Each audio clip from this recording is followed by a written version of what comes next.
नमस्कार बंधुरा तोमरा सबाई केमन आछो आशा करी भालोई आछो। आज के सकाल थेके खूब भालो बृष्टि होच्छे। এবছর বৃষ্টিটা মনে হয় অন্যান্য বছরের তুলনায় খুব ভালোই হচ্ছে।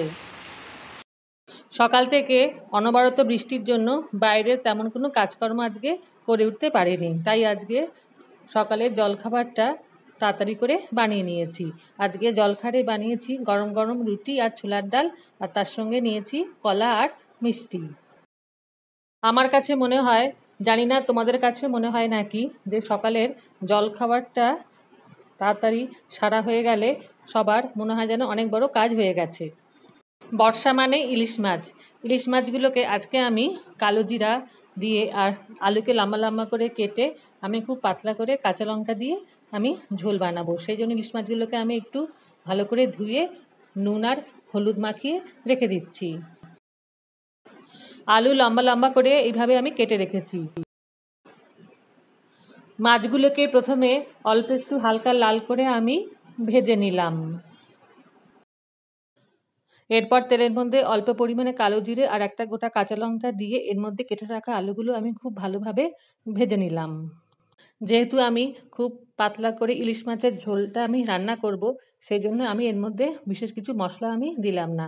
অল্প একটুখানি হলুদ গুঁড়ো আর অল্প একটু শুকনো লঙ্কার গুঁড়ো আর অল্প পরিমাণে নুন দিয়ে আমি এগুলোকে মশলাগুলোকে খুব ভালো করে কষিয়ে আমি এর মধ্যে আমি পরিমাণ মতো জল দিয়ে দিলাম।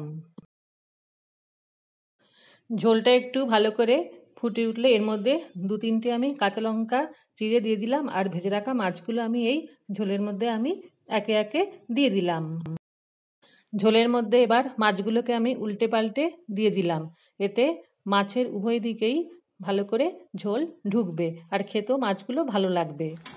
ঝোলের মধ্যে মাছগুলো খুব ভালোভাবে আমি ফুটিয়ে নিলাম। চটপট করে বানিয়ে ফেললাম কালো জিরা আর আলু দিয়ে খুব পাতলা করে ইলিশ মাছের ঝোল।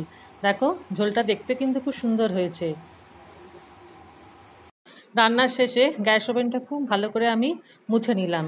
এবারে আমি স্নান করতে যাব, স্নান করে পূজা করব, তারপর এবার দুপুরের খাওয়া দাওয়ার পালা।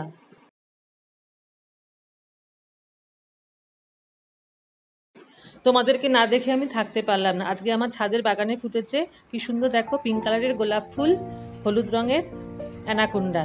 এই ফুলটা একটাই ফুটেছে, এবছর মেলা থেকে এই গাছটা কিনেছি। গাছটা একদমই ছোট্ট। আর ফুটেছে একটা সাদা রঙের জবা ফুল। এখন খুব একটা বেশি ফুল ফুটছে না, ওই একটা দুটো করে ফুটছে। তাহলে বন্ধুরা, আজকের ভিডিওটা আমি এখানেই শেষ করলাম। আজকের ভিডিওটা তোমাদের দেখে যদি ভালো লেগে থাকে তাহলে তোমরা অবশ্যই একটা লাইক করো, কমেন্ট করো, সাবস্ক্রাইব করো আমার এই চ্যানেলে। তোমরা সবাই সুস্থ থেকো আর ভালো থেকো।